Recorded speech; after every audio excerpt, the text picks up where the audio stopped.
अस्सलामुअलैकुम वरहमतुल्लाहि वबरकातुह। दोस्तों, आप लोग कैसे हैं?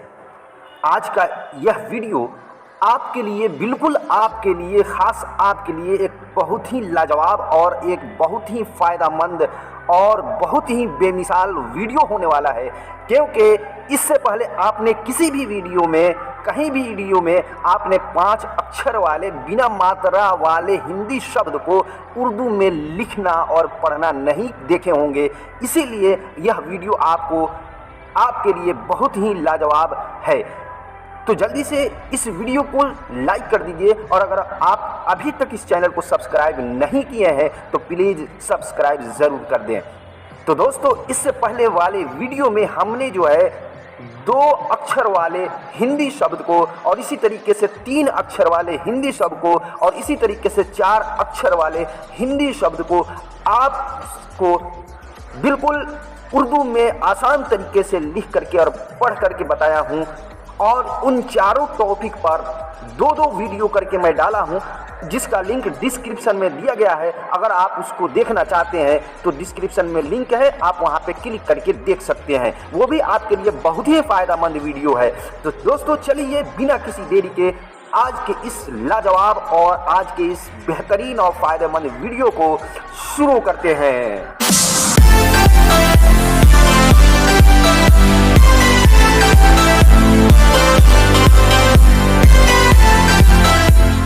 तो दोस्तों, यहाँ पे जो है मैंने बिना मात्रा वाले 5 अक्षर के हिंदी शब्द को उर्दू में बिल्कुल आसान तरीके से लिख करके बताने जा रहा हूँ। आपको किसी तरीके के कोई भी हिंदी से उर्दू वर्ड लिखने में थोड़ी सी भी दिक्कत और परेशानी नहीं होगी। तो चलिए देखते हैं। ये है ध, र, प, क, ड़ से धर पकड़। अभी इसके लिए उर्दू में लिखा गया है। ध के लिए ये दाल और ये दुचस्मी है, तो ये दाल और दुचस्मी है मिलकर के एक हर्फ बनता है धे। तो ये हो गया धे, ये हो गया रे, ये हो गया पे, ये हो गया काफ, और ये हो गया अड़े से धर पकड़ होता है। तो दोस्तों, यहाँ पे देख रहे हैं ये र है और यहाँ पे ये अड़ है। तो र के लिए उर्दू में रे आता है। यहाँ पे जो मैं दिया हूँ रे, ये रे आता है, और इस र के लिए उर्दू में रे आता है। ठीक, तो रे पर छोटी तो दे देंगे तो ये हमारा र बन जाएगा, और अगर छोटी तो नहीं देंगे तो हमारा र बन जाएगा, ये वाला र बन जाएगा। बात समझ में आ गई? तो धे, रे, पे, काफ, अड़े से धर पकड़। ठीक, यह है द, ल, ब, द, ल से दल बदल। दाल, लाम, बे, दाल, लाम से दल बदल। ह, र, भ, ज, न से हर भजन। हे, रे, भे, ये बे में दुचस्मी है मिला है तो एक हर बन गया है। भे, जीम, नून से हर भजन। अ, प, ह, र, अड़ से अपहरण। अलिफ, पे, हे, रे, नून से अपहरण। ऊ, छोटी ऊ है। प, न, ग, र से उपनगर।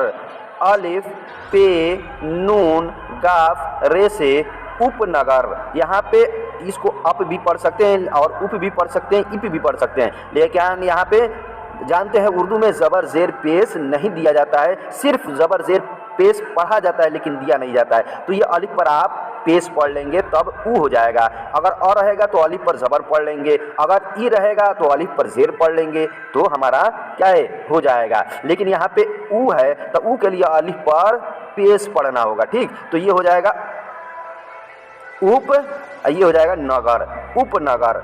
ज, य, न, ग, र से जयनगर। जीम, ये, नून, गाफ, रे से जयनगर। द, र, अ, स, ल से दरअसल। दाल, रे, अलिफ, साद, लाम से दरअसल। म, न, म, ह, क से मनमहक। मीम, नून, मीम, हे, काफ से मनमहक।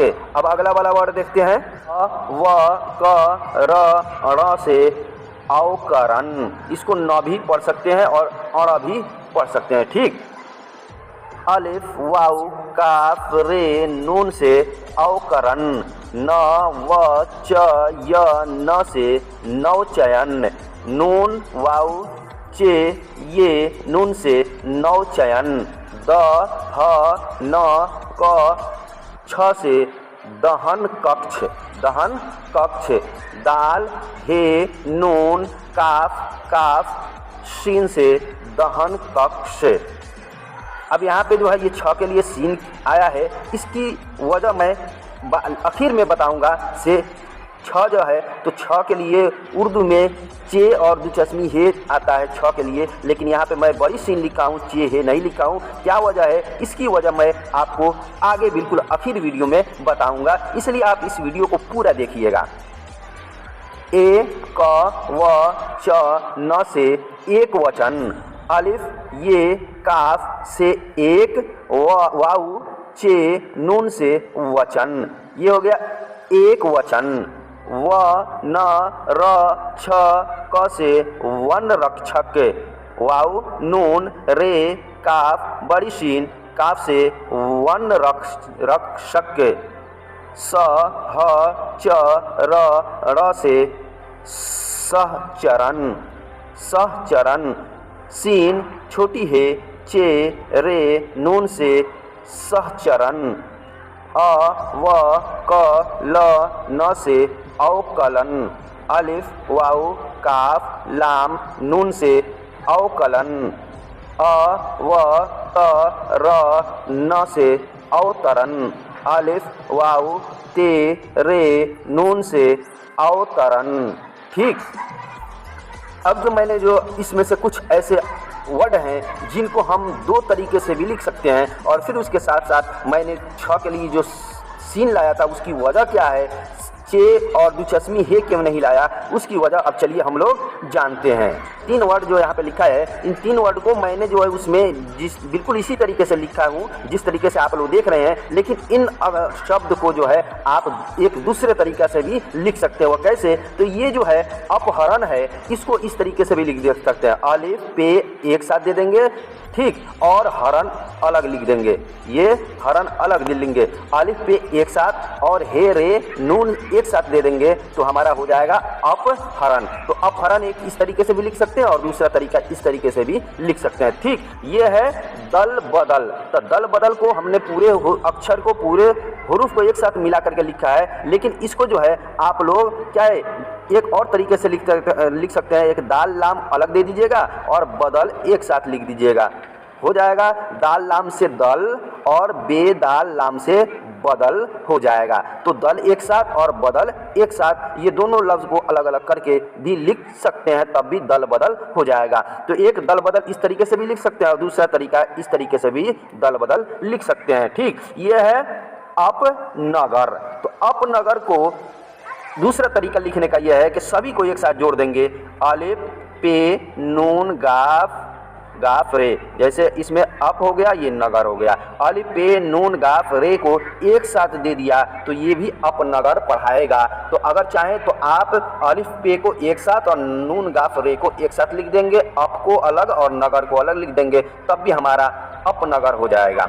चाहे तो सभी हुरूफ को एक साथ मिला करके अपनगर इस तरीके से लिख सकते हैं। ठीक, तो ये बात समझ में आ गई कि ये तीन वर्ड है, तीन लफ्ज़ है जिनको आप क्या है उर्दू में दो तरीके से लिख सकते हैं। अब चलिए, मैंने जो है आपको छ बताया था कि ये छ के लिए उर्दू में चे दुचस्मी हे आता है, लेकिन यहाँ पे आप बड़ी शीन क्यों लिखे हैं, बड़ी शीन क्यों लिखे हैं उसकी वजह बता रहा हूँ। ठीक, जैसे देखिए ये जो है ये छ है, एक छ होता है, एक छ ये हो गया और दूसरा छ होता है हिंदी में इस तरीके से छ होता है। ठीक, ये दो छ हो गया। अब दो छ के लिए अब ये अंतर देखिए कि किस छ के लिए कौन सा हर्फ उर्दू में आएगा। तो ये जो छ है, ये वाला छ, इसके लिए उर्दू में आप लोग इस तरीके से लिखिए चे और इसमें दुचस्मी हे मिला दीजिएगा तो ये हो जाएगा छे। तो इस छ के लिए उर्दू में चे और दुचस्मी हे एक साथ जुड़ा हुआ आता है, लेकिन ये छ के लिए, इस छ के लिए आप लोग हमेशा उर्दू में बड़ी शीन ही लिखिएगा, बड़ी शीन, और इससे पहले काफ दे दीजिएगा, ये हो जाएगा काफ और बड़ी शीन से, शीन जो है इसके लिए, इस छ के लिए आता है। तो समझ गए बात। ये छ के लिए, इस छ के लिए चे और दुचस्मी हे आता है, और इस छ के लिए उर्दू में काफ और शीन, बड़ी शीन दोनों एक साथ आता है, तब जाकर के हमारा कौन ये छ उर्दू में बनता है। ठीक, तो इस छ के लिए चे दुचस्मी है और इस छ के लिए काफ और बड़ी शीन आता है। तो ये अंतर। अब देखते हैं एक और जो है इसमें, जब अब देखिए एक हर्फ जो है ये है काफ, ये है काफ। अब जब जो है आप उर्दू लफ्ज़ के अंदर इस हरफ को मिलाएंगे तो इस हरफ की दो शक्ल हो जाती है। जब इसको, इस काफ को, तो ये अलग है तो इस तरीके से काफ रहेगा, लेकिन जब इसी काफ को जब आप लफ्ज़ मिलाएंगे, यानी दो चार हुरूफ को मिला करके इसके साथ लिखेंगे तो इसकी शक्ल दो तरीके के हो जाएगी। एक शक्ल इस तरीके के हो जाएगी, इस तरीके के, और दूसरी शक्ल जो होगी इस तरीके से दूसरी शक्ल होगी। तो ये गोल वाला एक काफ हो जाएगा और एक ये लंबा वाला जो आधा कटा हुआ है ये काफ हो जाएगा। तो ये गोल वाला काफ एक शक्ल हो गई और दूसरी शक्ल जो है ये क्या, ये काफ की हो गई। तो अब ये अंतर समझिए कि इस गोल वाले काफ को कहाँ पे लिखेंगे और इस लंबे वाला काफ को आप कहाँ पे लिखेंगे। ठीक, तो देखिए मैं इसका अंतर बताता हूँ। एक बात ध्यान में रखिएगा कि गोल वाला काफ उसी वक्त लिखा जाएगा जब काफ के बाद अलिफ या लाम आए। काफ के बाद वाला अक्षर, काफ के बाद वाला हरफ जब अलिफ हो या लाम हो तभी ये गोल वाला काफ हम लोग लिखते हैं। ठीक, और ये काफ, ये लंबा वाला काफ उसी वक्त लिखा जाएगा जब इस काफ के बाद में, जब काफ के बाद में अलिफ या लाम न आए। अलिफ या लाम के अलावा जो भी हर्फ आए उन हुरूफ के साथ ये लंबा वाला काफ लिखेंगे। और जब काफ के बाद अलिफ आए और लाम आए, इन दोनों में से कोई हर्फ आए तो उस वक्त जो है हम लोग गोल वाला काफ लिखेंगे। ठीक, जैसे हमको काल लिखना है तो ये काल लिखना है, तो देखिए काल इस तरीके से लिखा जाता है। ठीक है, मैंने यहाँ पे क्या लिखा है, काल लिखा है। तो ये देखिए काल में काफ के बाद अलिफ आ रहा है, इसको हिंदी में लिख देते हैं। हिंदी में क आकार का और ल दे देंगे तो काल हो जाएगा। इस तरीके से काल लिखा जाता है। ठीक, तो देखिएगा कि जब किसी भी अक्षर यानी क अक्षर के साथ अगर ये आकार आए, ये आकार आए तो उस आकार के लिए अलिफ लाया जाता है। तो जब क के बाद आकार आए या डायरेक्ट जो है ल आए, जैसे हम लिखते हैं क और ल से कल, तो देखिए इस लफ्ज़ में जो है क के बाद डायरेक्ट ल आ रहा है, तो क के बाद ल आ रहा है तो क के लिए काफ लाया जाएगा और ल के लिए लाम उर्दू में लिखा जाएगा। तो काफ के बाद जब लाम आ रहा है तो अब इसमें जो है हम लिखेंगे तो ये गोल वाला काफ लिखेंगे। इस तरीके से काफ, ये गोल वाला काफ और लाम लिख देंगे तो हमारा हो जाएगा कल। ठीक, और ये अगर काफ के बाद आकार आए, ये आकार है, आकार आए तो अब आकार के लिए अलिफ लाया जाता है। तो क के बाद अलिफ लाया जा रहा है, इसमें क के बाद अलिफ है तो उसमें उर्दू में काफ के बाद अलिफ लाएंगे तो उस वक्त ये गोल वाला काफ लिखेंगे। जैसे यहाँ पे मैंने लिख दिया काफ, ये है अलिफ और ये है लाम से काल। बात समझ में आ गई। तो अगर काफ के बाद, छोटी काफ के बारे में बता रही, एक काफ इस तरीके से, ये बड़ी काफ है, ये बड़ी काफ के बारे में, बड़ी काफ तो हमेशा उसी तरीके से रहेगा, आधा कटा हुआ आधा कटा हुआ। छोटी काफ की बात कर रहा हूँ कि छोटी काफ के बाद अगर अलिफ या लाम आए लफ्ज़ में काफ के बाद तो उस वक्त गोल काफ लिखेंगे, और अगर अलिफ लाम के अलावा दूसरा कोई भी हरफ आए तो लंबा वाला ये वाला काफ लिखेंगे। इतनी बात समझ में आ गई। तो जो मैंने लिखा हूँ अवकलन, उस उधर पहले क्या लिखा था, ये अवकलन लिखा था, इस तरीके से अवकलन लिखा था। तो इसमें देखिए ये अवकलन में ये काफ के बाद ये लाम आ रहा है, तो लाम जब आ रहा है काफ के बाद तो इसीलिए यहाँ पे मैंने गोल काफ लाया। अगर लाम नहीं आता, दूसरा कोई हरफ आता है, लाम और अलिफ के अलावा दूसरा कोई हरफ आता है तो हम इस तरीके से लंबी काफ देते। ठीक, तो दोस्तों अगर यह वीडियो आपको अच्छी लगी हो तो आप प्लीज़ जो है अभी तक इस चैनल को सब्सक्राइब नहीं किए हैं तो सब्सक्राइब ज़रूर कर दे।